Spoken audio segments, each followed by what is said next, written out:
आज हम कुछ वक्त मिलकर खुदा के कलाम का मुतालिया वाज़बान मुक़द्दस इबादत से करने में गुजारते हैं। खुदा के लोगों को मुक़द्दस फरीज़ा के तौर पर बख्शी गई रस्म इबादत है और ये खुदा की ताज़ीम व तकरीम के इजहार का तरीका है। इसलिए अगर कोई खुदा की इबादत नहीं करता तो उसके ईमान की हकीकी ज़िंदगी तसव्वुर नहीं की जा सकती। किताब मुक़द्दस में खुदा हमें पाक अहकाम देते हैं, जैसे कि खुदा का खौफ मानना और अपने सारे दिल से, अपनी सारी अकल से, अपनी सारी जान से और अपनी सारी रूह से खुदा से मोहब्बत करना। खुदा हमें आगाह करते हैं कि उनके अहकामात को दुरुस्त तौर पर मानना खुदा के सच्चे लोगों की सिफ़त है। इसलिए किसी भी तरह के हालात व वाक़यात में हरगिज़ इबादत को तर्क नहीं करना चाहिए। इस मामले के मुतालिक किताब मुक़द्दस हमें क्या सिखाती है?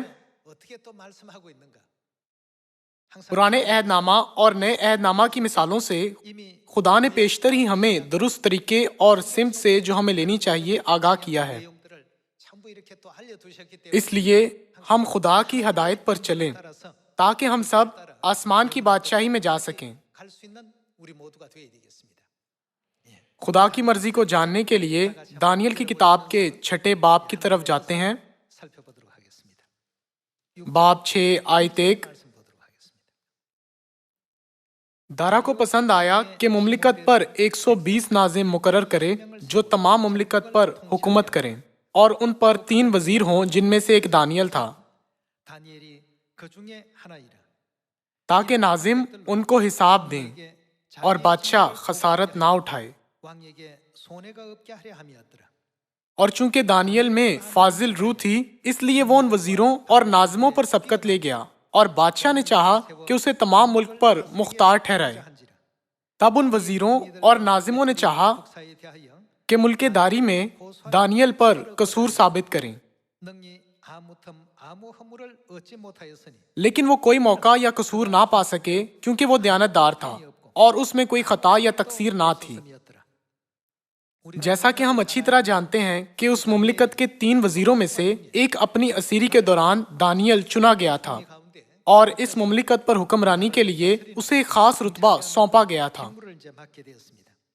ताहम चूंकि इसराइल से लाए गए असीरों में से एक दानियल को वजीर जैसा नुमाया रुतबा अता किया गया था, इसलिए मुमलिकत के लोग उससे हसद करते और हत्ता कि उससे नफरत करते थे।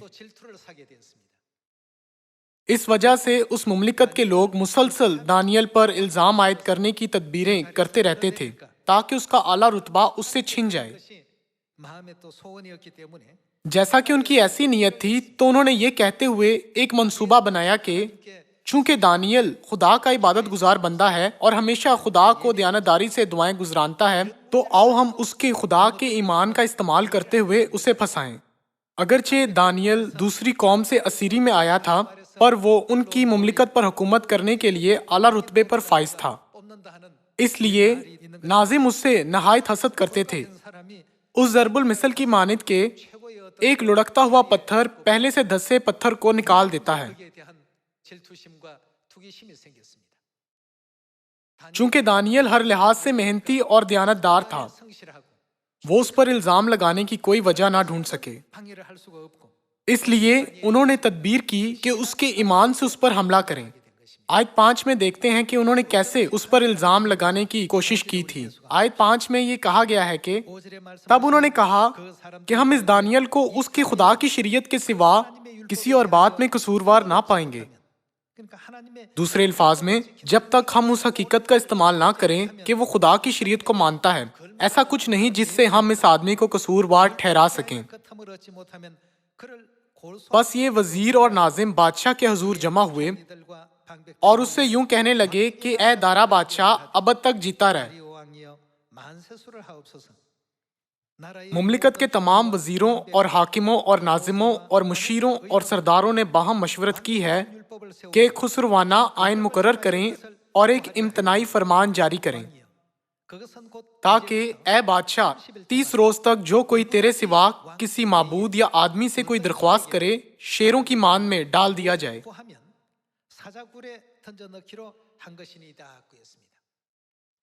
3 वजीर थे और दानियल उनमें से एक था। दानियल के सिवा दीगर वज़रा और 120 नाजिम जो उनके मुतहद थे सब जमा हुए और एक फरमान जारी किया। 30 रोज तक यानी 1 महीने तक जो कोई तेरे सिवा किसी माबूद यानी किसी भी देवता की इबादत करे या आदमी से कोई दरख्वास्त करे, शेरों की मान में डाल दिया जाए। अब ए बादशाह, इस फरमान को कायम कर और नविश्ता पर दस्तखत कर ताकि तब्दील ना हो, जैसे मादियों और फारसियों के आइन जो तब्दील नहीं होते। उनके पास बादशाह का मंजूर शुदा फरमान था ताकि 1 महीने तक पुरअसर रहे। यूं उन्होंने दानियल को फंसाने के लिए एक साजिश रचाई। आयत 9 से जारी रखते हैं। बस दारा बादशाह ने उस नविश्ता और फरमान पर दस्तखत कर दिए, और जब दानियल ने क्या किया था, मालूम किया कि उस नविश्ता पर दस्तखत हो गए। इस फरमान के जारी होने की इत्ला मिलने के बाद क्या दानियल ने अपने ईमान से समझौता कर लिया था? ये वो बात है जिस पर मैं आज आपकी तवज्जो मबजूल करवाना चाहता हूँ। अगर हम खुदा की इबादत करना रोक दें तो बुनियादी तौर पर इसका मतलब ये है कि हम मजीद खुदा पर ईमान नहीं रखते। इबादत एक फरमान है जिसे खुदा ने मुकर्रर किया है। ये आइन है जो खुदा ने बख्शा है, और ये शरीयत है जिसे खुदा ने कायम किया है। इसीलिए हमें अपनी बसीरत से उस तरीका को जिससे हम खुदा की इबादत कर रहे हैं तब्दील नहीं करना चाहिए। आयत 10 से जारी रखते हैं। और जब दानियल ने मालूम किया कि उस नविश्ता पर दस्तखत हो गए तो अपने घर में आया, और उसकी कोठरी का दरीचा यरूशलेम की तरफ खुला था। जारी होने वाले उस नविश्ता को मालूम करने से पहले या ना उस नविश्ता को मालूम करने के बाद खुदा के लिए दानियल की इबादत और दुआ तब्दील ना हुई। वो दिन में 3 मरतबा हस्बे मामूल घुटने टेक कर खुदा के हुजूर दुआ और उसकी शुक्रगुजारी करता रहा। तब ये लोग जमा हुए और देखा कि दानियल अपने खुदा के हुजूर दुआ और इल्तमास कर रहा है। बस उन्होंने बादशाह के पास आकर उसके हुजूर उसके फरमान का यूं जिक्र किया कि ए बादशाह, क्या तूने इस फरमान पर दस्तखत नहीं किए कि 30 रोज तक जो कोई तेरे सिवा किसी माबूद या आदमी से कोई दरख्वास्त करे, शेरों की मान में डाल दिया जाएगा? बादशाह ने जवाब दिया कि मादियों और फारसियों के ला तब्दील आइन के मुताबिक ये बात सच है। तब उन्होंने बादशाह के हुजूर अर्ज की कि ए बादशाह, ये दानियल जो यहूदा के असीरों में से है ना तेरी परवाह करता है और ना उस इम्तनाई फरमान को जिस पर तूने दस्तखत किए हैं खातिर में लाता है, बल्कि हर रोज 3 बार दुआ करता है। जब बादशाह ने ये बातें सुनी तो निहायत रंजीदा हुआ, और उसने दिल में चाहा कि दानियल को छुड़ाए, और सूरज डूबने तक उसके छुड़ाने में कोशिश करता रहा। फिर ये लोग बादशाह के हुजूर फराहम हुए और बादशाह से कहने लगे कि ए बादशाह, तू समझ ले कि मादियों और फारसियों का आइन यूं है कि जो फरमान और कानून बादशाह मुकर्रर करे कभी नहीं बदलता। तब बादशाह ने हुक्म दिया और वो दानियल को लाए और शेरों की मान में डाल दिया। पर बादशाह ने दानियल से कहा, तेरा खुदा जिसकी तू हमेशा इबादत करता है तुझे छुड़ाएगा। और एक पत्थर लाकर उस्मान के मुंह पर रख दिया गया, और बादशाह ने अपनी और अपने अमीरों की मोहर उस पर कर दी ताकि वो बात जो दानियल के हक में ठहराई गई थी तब्दील ना हो। तब बादशाह अपने कसर में गया और उसने सारी रात फाका किया, और मौसीकी के साज उसके सामने ना लाए, और उसकी नींद जाती रही। और बादशाह बहुत सुबह सवेरे उठा और जल्दी से शेरों की मांद की तरफ चला, और जब मांद पर पहुंचा तो गमनाक आवाज से दानियल को पुकारा। बादशाह ने दानियल को खिताब करके कहा, ए दानियल, जिंदा खुदा के बंदे, क्या तेरा खुदा जिसकी तू हमेशा इबादत करता है कादिर हुआ कि तुझे शेरों से छुड़ाए? तब दानियल ने बादशाह से कहा, ए बादशाह, अब तक जीता रहे। मेरे खुदा ने अपने फरिश्ता को भेजा और शेरों के मुंह बंद कर दिए, और उन्होंने मुझे जरर नहीं पहुंचाया क्योंकि मैं उसके हुजूर बेगुनाह साबित हुआ, और तेरे हुजूर भी ए बादशाह मैंने खता नहीं की। बस बादशाह निहायत शादमान हुआ और हुक्म दिया कि दानियल को उस मान से निकालें। बस दानियल उस मान से निकाला गया, और मालूम हुआ कि उसे कुछ जरर नहीं पहुंचा क्योंकि उसने अपने खुदा पर तवक्कल किया था।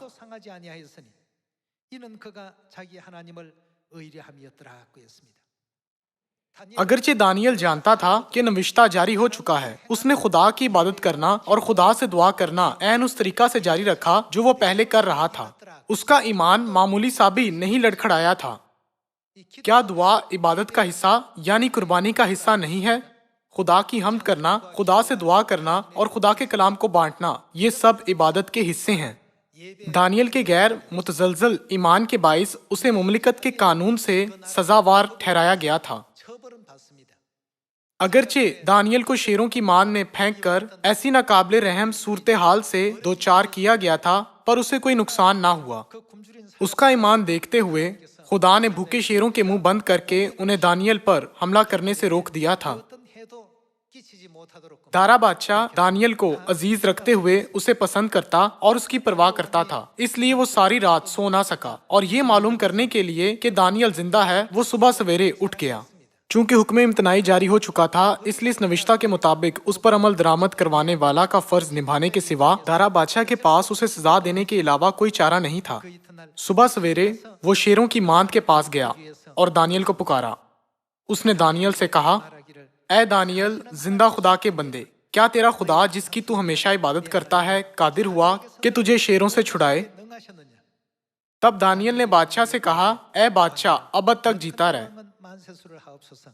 मेरे खुदा ने अपने फरिश्ता को भेजा और शेरों के मुंह बंद कर दिए और उन्होंने मुझे जरर नहीं पहुंचाया, क्योंकि मैं उसके हजूर बेगुनाह साबित हुआ और तेरे हजूर भी, ए बादशाह, मैंने खता नहीं की। बस बादशाह निहायत शादमान हुआ और हुक्म दिया कि दानियल को उस मान से निकालें। बस दानियल उस मान से निकाला गया और मालूम हुआ कि उसे कोई जरर नहीं पहुंचा, क्योंकि उसने अपने खुदा पर तवक्कल किया था।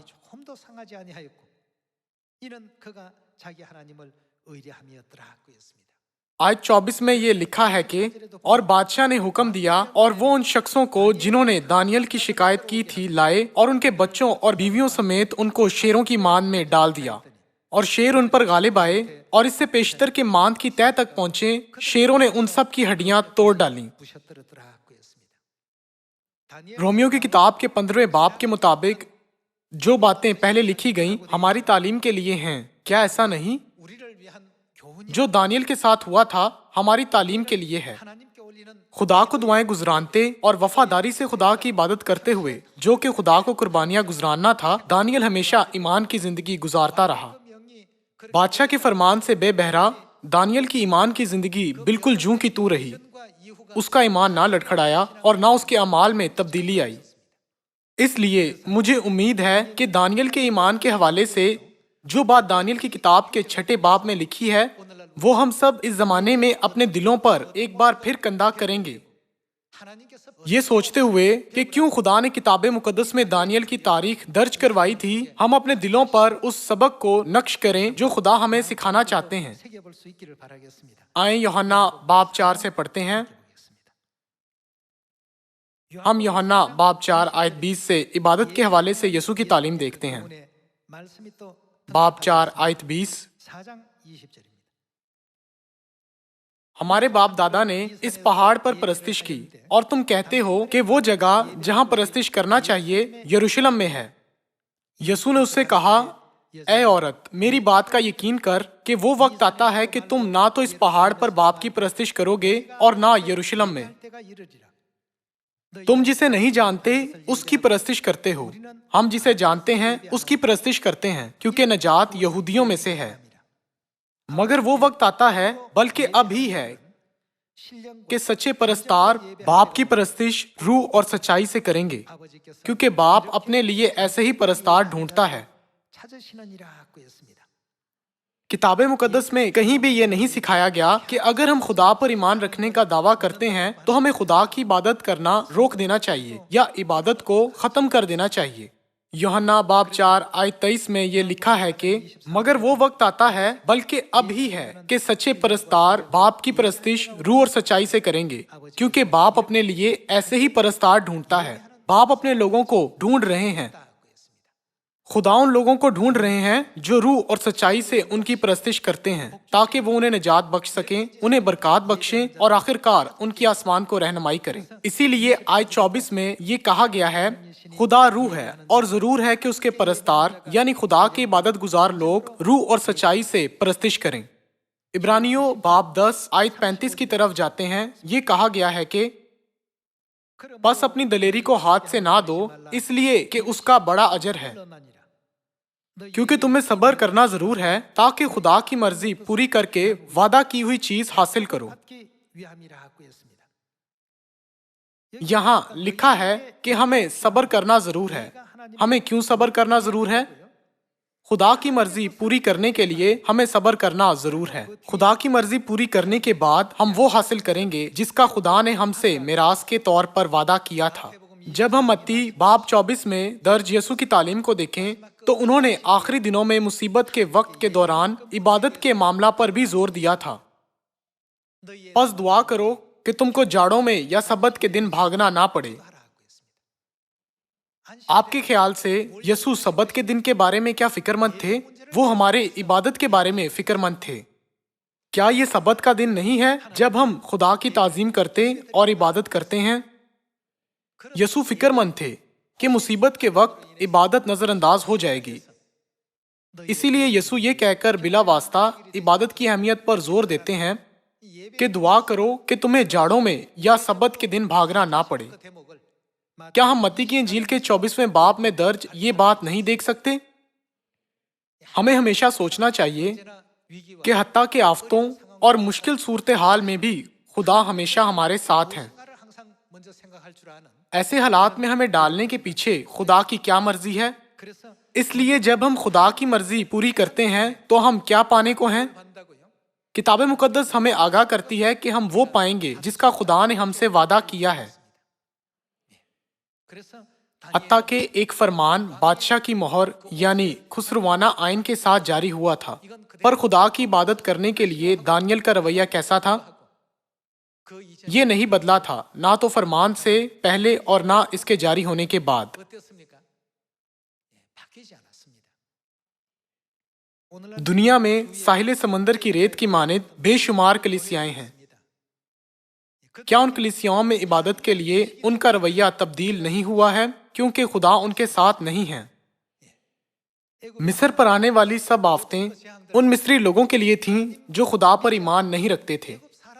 वो आफतें जशन के इलाका में जहां खुदा के लोग इसराइली रहते थे नाजिल नहीं हुई थीं। एक बार फिर इस मामला पर गौर करते हैं और अपने आसपास के लोगों को भी इससे आगाह करें।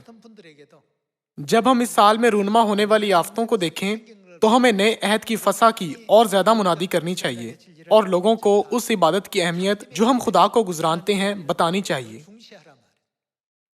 खुदा की इबादत को हमारे दिल और हमारी सारी अकल से मुकद्दस होना चाहिए। मेरे ख्याल से शायद कुछ ऐसे अराकीन हो जो आदतन खुदा की इबादत करते हों क्योंकि ये इबादत का दिन है, ताहम सबत के दिन की इबादत को आदतन नहीं करना चाहिए। हम वो लोग हैं जिनका ईमान किताब मुकद्दस की तालीमात पर वैसे ही पैरवी करने वाला है जैसे किताब मुकद्दस हमें सिखाती है।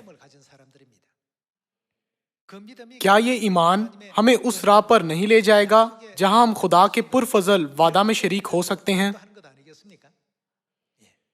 हमारे इर्द गिर्द कई अनसुनी आफतें वकू में आ रही हैं। जब कभी कुछ होता है मैं हमेशा बियाबान की जिंदगी के बारे में सोचता हूँ। बियाबान के 40 साला अरसा के दौरान खुदा लोगों को कुशादा शाहरा की मानिद ज्यादा पुरसकून और महफूज राह से इसराइल को ले जा सकते थे और किसी को उन पर हमला भी ना करने देते। खुदा उन्हें आसान तरीन राह से ले जा सकते थे, ताहम खुदा ने इसराइलियों को ज्यादा मुश्किल और खतरनाक राह से गुजारा कि वो 40 सालों तक चले। हालांकि किनान को एक मुख्तसर फासला भी था, उनकी राह पर कई दुश्वारियां थीं। खुदा उन्हें गैर मतवक्का राह से ले गए जिससे उन्होंने बियाबान के सफर को छोड़ देने का इरादा किया। मेरा मानना है कि आज भी हालात वैसे ही हैं। अब्दी आसमान की बादशाही नजदीक आ रही है। खुदा की मर्जी क्या है? ऐसे हालात में खुदा हमें कौन सी राह पर ले जाना चाहते हैं?